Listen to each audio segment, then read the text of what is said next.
সর্বস্তরের নেতাকর্মীদের পক্ষ থেকে আন্তরিক ধন্যবাদ শুভেচ্ছা জানাচ্ছি।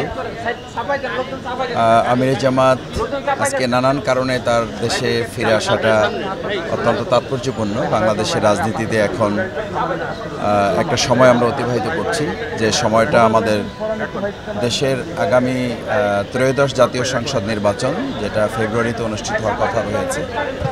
সেই নির্বাচনের জন্য বাংলাদেশ জামাত ইসলামী বর্তমান অন্তর্বর্তীকালীন সরকারের বিভিন্ন পর্যায়ে আমরা সহযোগিতা করছি যৌক্তিক বিষয়গুলোতে। আমিরে জামাত ডাক্তার শফিকুর রহমানের নির্দেশেই এবং তার পরামর্শ পরিকল্পনা, সংগঠনের বিভিন্ন স্তরের নেতাকর্মীদের পরামর্শ নিয়েই তিনি মূলত সংগঠন পরিচালনা করছেন, এবং তার পরিচালনায় সংগঠনের নানান দিক এবং বিভাগগুলো দেশবাসীর মধ্যে একটা নতুন আশার দিক সঞ্চার করেছে। তিনি বেশ কিছু গুরুত্বপূর্ণ বিষয় জাতির সামনে তুলে ধরার উদ্যোগ নিয়েছেন। মানবিক একটা রাষ্ট্র বিনির্মাণের জন্য তিনি কাজ করছেন।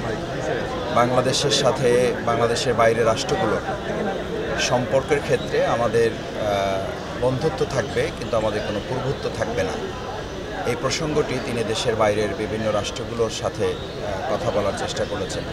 আপনারা নিশ্চয়ই খেয়াল করেছেন, বাংলাদেশ অবস্থানকালীন করার সময় প্রায় অর্ধশতাধিক রাষ্ট্রের রাষ্ট্রপ্রধান এবং কূটনীতিকদের সাথে তিনি রোজকার সাধারণ খাবার এখন হবে অসাধারণ। প্রাণ স্বাদের মশলা, স্বাদ বাড়ায়, ঘ্রাণ ছড়ায়। কথা বলেছেন, দেখা করেছেন, এবং ওনারা এসে আমিরে জামাত যখন অসুস্থতা থেকে কিছুটা সুস্থতায় ফিরে এসছেন, তার বাসভবনে এসে কোনো ক্ষেত্রে তার অফিসে, দলীয় কার্যালয়ে এসে দেখা করেছেন। এবং সেখানে আপনারা এটাও খেয়াল করেছেন যে আন্তর্জাতিক বিশ্বের গুরুত্বপূর্ণ রাষ্ট্রগুলো এবং রাষ্ট্রপ্রধান যারা সম্মানিত কূটনীতিকবৃন্দ যারা আছেন, তারা জামাতের সাথে ভবিষ্যৎ রাষ্ট্র পরিচালনায়, বাংলাদেশ পরিচালনায় তারা কাজ করতে আগ্রহ প্রকাশ করেছেন। বিশেষ করে আন্তর্জাতিক বিশ্ব বাংলাদেশের ক্ষেত্রে গুড গভর্নেন্সের যে একটা চাহিদা তাদের আছে, তারা মনে করে বাংলাদেশ জামাত ইসলামীর পক্ষে এটা সম্ভব। দুর্নীতিমুক্ত একটা রাষ্ট্র গঠন করার ক্ষেত্রে বাংলাদেশ জামাত ইসলামী সবাইকে সাথে করে নিয়ে একটা ইনক্লুসিভ বাংলাদেশ বিনির্মাণ করে, সেটার ক্ষেত্রেও তারা মনে করেন বাংলাদেশ জামাত ইসলামী পক্ষে এটা সম্ভব। ভিন্ন ধর্মাবলম্বী যারা আছেন তাদের ক্ষেত্রে কাজ করা সম্ভব। সেই জায়গায় তিনি বেশ কয়েকটা রাষ্ট্র সফর করে এসেছেন। আপনারা দেখেছেন যে সেখানে হাজারো মানুষের ভালোবাসায় তিনি সিক্ত হয়েছেন, ব্যবসায়ীদের সাথে বসেছেন। বাংলাদেশের ব্যবসা বান্ধব অর্থনীতি কীভাবে সচল করা যায়, ব্যবসাকে আরও গতিশীল করা যায়, সেই জায়গাগুলো তারা বিনির্মাণের জন্য তিনি কথা বলেছেন।